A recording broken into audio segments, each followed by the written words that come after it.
Hey gang, it's JC, and this is your Daily Dose for Wednesday, September 15th, 2010, a cooperative venture with Mind Active in beautiful downtown Brentwood. You can get us on your mobile phones now. You have archives, top of the page, eye candy strip right below us, and Dave Murray's weather forecast is available too. And here we go with our 15-month paid vacation as we roll on here.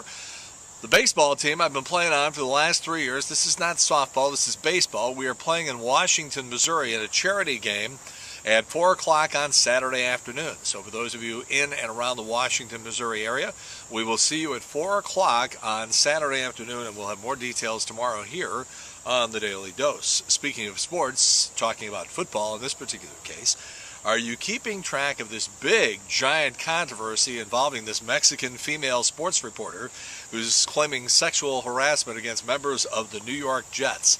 Well, first of all, sexual harassment is a real thing. Second of all, I don't think you're seeing any of it in this particular case. This woman is wearing clothing that is so sprayed on. I mean, if you got a panel of 100 guys together and said, describe the perfect ass on a woman, this is what this particular woman has. It's absolutely perfect. And it's just massive and beautiful and unbelievable.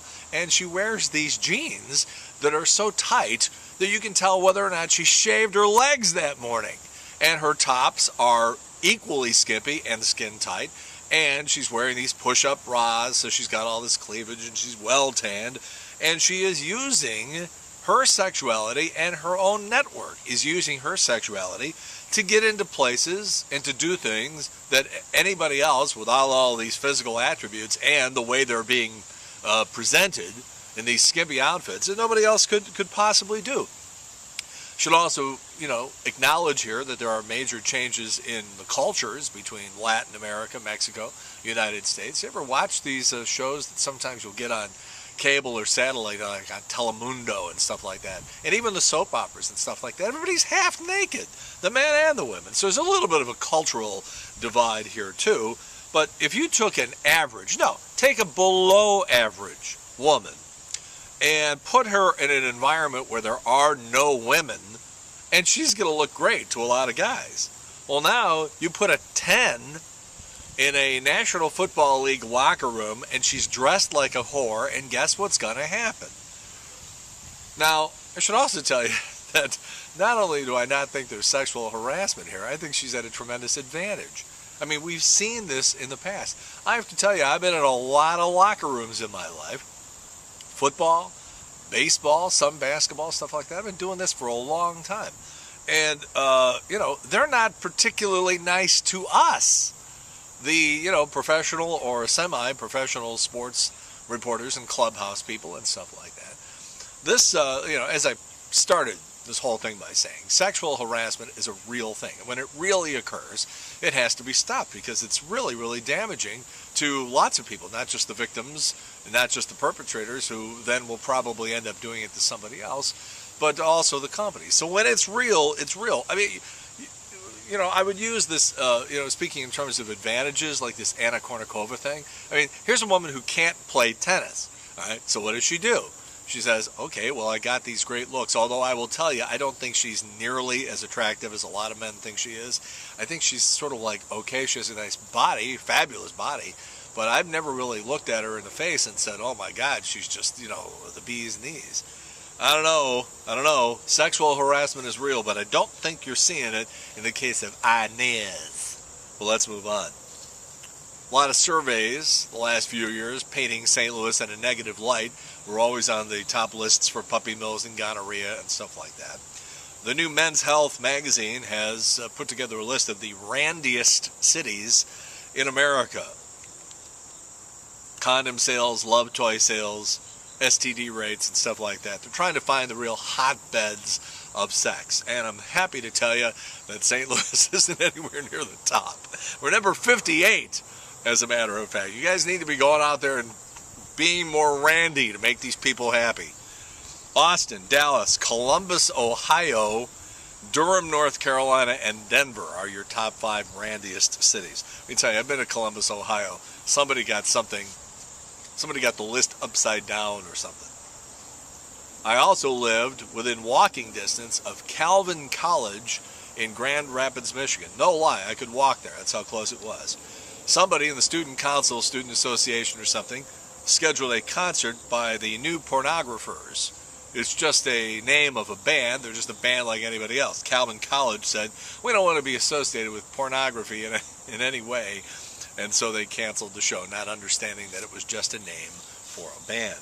That's about typical for Grand Rapids, let me tell you. About 6 months ago, Phil Collins was making noises like maybe there would be a Genesis reunion and just maybe Peter Gabriel would be a part of it. And I have to tell you, Triple C and I went up to Chicago about 2 years ago to see, I guess it's actually 3 years now, to see at the United Center to see Phil Collins and Genesis, and the guys were just sleepwalking through the show. I think we paid something like $500 a ticket, something ridiculous like that. Plus, we had to, fly up there. I think we actually drove. You got to get a hotel, you're paying for meals. Before all is done, you're really racking up a nice little price tag here. And the band was very, very disappointing. Well, anyhow, now the whole idea is kaput. No more Genesis, because Phil Collins has had so much nerve damage from years of playing drums. The only way he can play is if they tape the drumsticks to his hand. Oh, I'm sure that would sound real good. He's got an album coming out on September 28th where he's just basically singing, and these are covers of old tunes that he says were important to him when he was a kid. So we'll see how all that turns out. In the meantime, what is Phil Collins doing with his time? He is being obsessed with the Alamo. You think I'm making that up? I'm not. He's all about the Alamo, and I love this line. He has hundreds of cannonballs in his basement, his house in Switzerland. Last year he went to Texas to celebrate the 173rd anniversary of the Alamo. The man is obsessed with the Alamo, and again, I'm not making this up. I wish there was something else written on this card that would make more sense of this story, but there isn't. I watched Glee for the very first time last night. Now, I had no interest in the show. I don't know why. I just didn't. There's other shows I like, and there's only so many hours in the day. And so now I'm watching the Emmys a couple of weeks ago, and they put on an opening to the show that was astonishing. I was like, all right, maybe I'll watch a little bit, see what it is. I was blown away. I should also point out that Triple C was not. So she's like, I don't get it. I don't understand. Why does people think this is so good? I go, I think this is amazing. They were doing all these Journey songs last night. I thought it was incredible. And this chick singer with the dark hair, who basically is the female lead, is amazing. So whether or not I'm stuck for good, I think the season premiere is next week. I'll watch it. We'll see what happens. Thursday night's NFL season opener, Minneapolis, Minnesota, against New Orleans on NBC. 27.5 million viewers. That's huge. Sunday night's Dallas and Washington game, 25.3 viewers. That's millions. The pregame special drew almost 20 million people. The MTV Music Awards, by the way, 11.4 million. That's huge. And the third season finale of True Blood, 5.4 million. And for a show that's on HBO, that is absolutely massive. You're getting into Sopranos territory like that. Reggie Bush giving the Heisman Trophy back. I don't know, it's hard to feel sorry for a guy who's tapped some of that Kim Kardashian ass. I'm sorry, I can't muster up the sympathy for the guy. Rock stars. Yeah, we love their music, but I've been trying to tell people they are not necessarily deserving of all the idol worship. No, as a matter of fact, if you saw some of these guys near a playground, you'd probably call the police. They're that scary. Motley Crue's Vince Neil is talking about the groupies days, the heyday of the band Motley Crue. And he said there was so much groupie action going on, and you're going to think I'm making this story up too, I'm not, that they used to go to a nearby Noggles. Now, I think we had one of those here in St. Louis, we may still, but Noggles. And they used to get egg burritos. This is according to Vince Neil. They would get egg burritos and then rub them on their genitals to mask the smell of the groupies they'd been having sex with from their girlfriends. Interestingly, and then they would just tell their girlfriends, oh, we dropped our egg burritos when they smelled eggs. And the girls apparently were so bright that they just assumed that the guys were big clumsy oafs and couldn't hold on to their egg burritos. Never occurred to Vince Neil and the guys in Motley Crue to just go in the bathroom and wash their genitals. That never occurred to them. Ben Affleck is a crummy actor. He's pretty awful. He's a very, very good director. He made Gone, Baby Gone a couple of years ago. And now the movie The Town is opening this weekend. I have not seen it, but everybody that I talk to is like, oh, Jesus, get out of the way. Get ready for this movie at Oscar time. We're going to see it this weekend. I'll tell you about it next week. St. Louis's own John Hamm in that movie, too. Ryan Reynolds says his life has changed dramatically since marrying Scarlett Johansson. I'm just guessing a lot of tongue sprains. Let's move on to something else, as Martin Dugan would say. I want to remind everybody the big St. Raymond's Lebanese Festival is this weekend, Saturday and Sunday over there at St. Raymond's, 931 Lebanon Drive at the south end of St. Louis City. That's courtesy of our pal Trish Gazelle. Jeff Dunham and Dane Cook. Do you even laugh when you hear those names? I bring that up because Forbes.com has just released a list of the top earning comedians in the United States. And these are guys who are just doing stand-up, so it doesn't count Jerry Seinfeld, who gets, gazillions of dollars from Seinfeld reruns, and it doesn't count Jay Leno, Conan O'Brien, and stuff like that. Number 10, Bill Engvall, made $10.5 million. An 8th place tie, Jeff Foxworthy and Howie Mandel at $11 million. Russell Peters, number 7. Larry the Cable Guy, George Lopez at number 5. Chelsea Handler, $19 million. Terry Fator or Fator, I don't know, this is the guy who does the puppets. Number 3, $20 million. $21 million for Dane Cook, and Jeff Dunham, $22.5 million. Let me just tell you, any country that, in which Dane Cook is allowed to make over $20 million a year needs to seriously, never mind, nobody would do it anyhow. Here are 5 products you should also buy generically. Always, whenever you have a chance, buy these generically. This is according to Yahoo Finance. Number 1, pain relievers and over-the-counter medications. Generic medicines aren't just similar to name brands. They're absolutely identical. There's different labels on the package, and they can be as much as $4 cheaper if you buy generics. Milk. Unless you have the most sophisticated palate on earth, you're not going to be able to detect the subtle differences in different brands of milk, so buy it cheap. Number 3, bleach. It's just a bunch of chemicals you're throwing into water.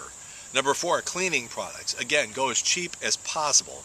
And number 5, this one I wouldn't have expected to be on the list, is spices. Now, if you want to get really fancy stuff from the Orient that is going to complement your sophisticated Oriental dishes, maybe, but stuff like salt and pepper and paprika and oregano, that's all generic stuff. You're wasting your money if you buy fancy name brands. All right, on this day in 1970, Vice President Spiro T. Agnew said the youth of America is being brainwashed into a drug culture by rock music, movies, books, and underground newspapers. He would later resign in the midst of scandal. I don't know, rock music and movies and underground newspapers back in the 60s and 70s. Well, that's because when we all weren't high, we realized our president was Nixon and our vice president was Spiro Agnew. That would make anybody light up. JC's Eye Candy, high school football game, Arlington, Virginia. The kick returner catches the kick in the end zone, and then something terrible happens. I'll let you look at it at JC's Eye Candy. It's right there for you today. All right, JC's Video Village back to 1997 for Wayne Newton in Las Vegas. Wayback Machine, Alan Barklage, and a great piece by Rick Edlund, then with Channel 5 in 1991.